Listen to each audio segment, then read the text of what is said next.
Hey guys, it's Jeff from San Diego Seed Company. We're here at the homestead. Today is onion harvest day. I'm so excited to share this one huge tip that I have learned that has turned my onion game from non-existent, I didn't even grow them, to now we get rows and rows of beautiful onions. What I love about this crop is that they store for so long. That's one of the hardest things in the garden, is actually eating what you grow. With these, if you do the things that I'm gonna tell you in this video, you're gonna succeed and have onions all year round. But before I get into all that, please like and subscribe, hit the bell so you get notified anytime we put out a new video. Okay, so let's get right into it. There are two types of onions, short day and long day.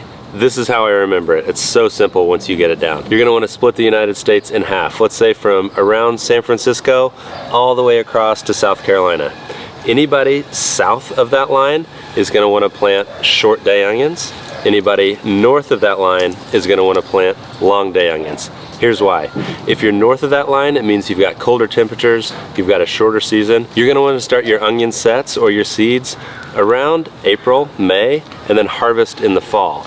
If you're south of that line, like most of zone 9 and 10, hey Luna, you're gonna wanna start your seeds or onion sets around October in the fall. Let them grow all winter long, and then you're gonna harvest them around May, which today, it's around May 15th, and we're gonna pull these puppies up and see how we did. Okay, and here's why that makes sense.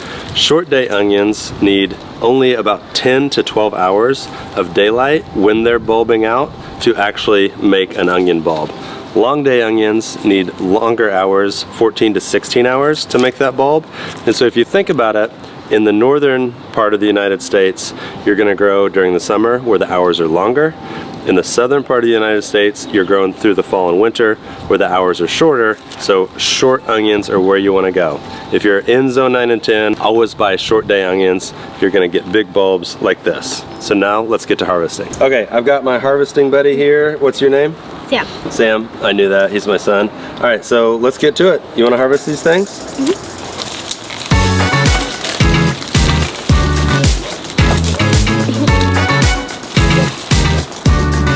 If you saw our May garden tour, you probably saw something like this. This is another one. One of the reasons why we're harvesting today is we're losing about 3 to 4 onions per week to the gophers. So if that happens to you, don't be afraid to harvest early. It's better to get a few smaller onions than no onions at all.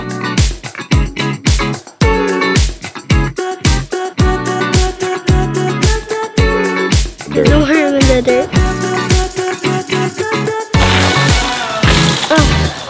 Okay, so now depending on how clay your soil is that right? How much clay or compaction your soil has, you may want to get a shovel, come back a few inches, put your foot in there, and loosen that up. You don't want to obviously stab the onions, but that's going to make it a lot easier to get these roots out of there and get some more onions. Just a wee little guy. So I can't prove this, but I have a suspicion. The reason these are so small is because they're on the east side of these lines, closer to the shade of the tree.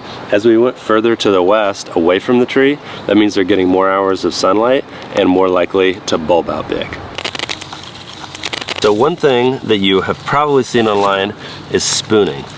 All that is loosening the soil around the onion to give it a little space to breathe so it's not as impeded when it starts to bulb out. I didn't do that on these, it worked out fine, but again, depending on your soil, you may want to spoon. If you're wondering, the two varieties that we planted, this is the yellow Granix, and these are the red rock bulbing red onions. Skunk food, this is still okay to eat. I might just take this in, instead of letting them dry out like we're about to show you, I'm gonna take this in, rinse the dirt off, have a little bit of onion on a, I don't know, maybe I'll just eat it whole like a madman. Rip. Here we go, there's a nice beefy one. Before we get into how to cure and store these onions, I wanna talk a little bit about how I planted them. So back in October, which is about 150 days from today, I filled up my soil containers. I put maybe 10 to 12 seeds in one container, let them germinate, let them get up to about 3 inches, and then I empty out the container and get all these little tiny onions in my hand, and then I can separate those out, plant them about 3 to 4 inches apart, and that's what you see today. You just need to wait about 5 months. Now, we have definitely done videos on how to do this method in a more in-depth way, so I recommend going and check those out. All right, so I just sent Sam to get a bucket. We're gonna transfer these over to our curing area. We're gonna show how to get these cured so they last all year long. Thanks, dude. So, as I was filling this up, I realized earlier I said the eastern side got smaller because it didn't have enough time to bulb out. That's true, but also it's just less hours of sunlight mean the plant is going to grow a little slower because it doesn't have enough to photosynthesize. So that goes into why the ones on the east are small. So before you start to type that comment, realize it's probably a combination of both. So the trick to curing onions is to get them upside down, greens down. That's gonna help them dry out faster. The other thing is, put them in a shady area. You don't want these to be in the sun or they're gonna dry out too fast and it's just not gonna work very well. Find a shady area, greens down, and you'll be good to go. Okay, so I just nailed in one board. The rest of these are loose. And while I was doing that, Sam, you came up with a really good idea. What was your idea? They would fall down like this, but I was thinking we could do it like that. Yeah, that's great. And so then, since both boards aren't secure, you can sit them over to the side like that.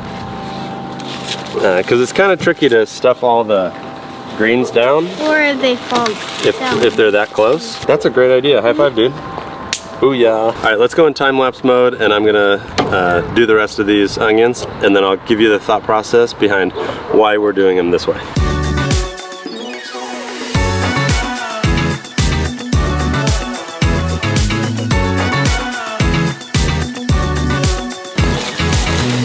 The bracelet's teeny tiny in there.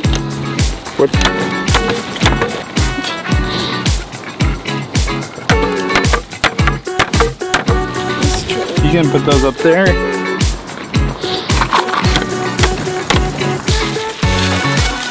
Beautiful. So we ran out of wood, so I'm gonna go cut a few more boards after we're done filming and finish this off. But here's a couple things to note. When you put these in, you don't want any of the onions touching each other, because what we're trying to do is dry these out. So you want maximum airflow. I would recommend keeping these somewhere outside in the shade with good airflow for about a week. At that point, you can cut all these roots off. If you're gonna store them in a bag, go ahead and cut it right at the base of the neck. If you're gonna do the string method, leave yourself maybe 3 to 5 inches of the neck, and you're gonna use that portion to affix it to the string.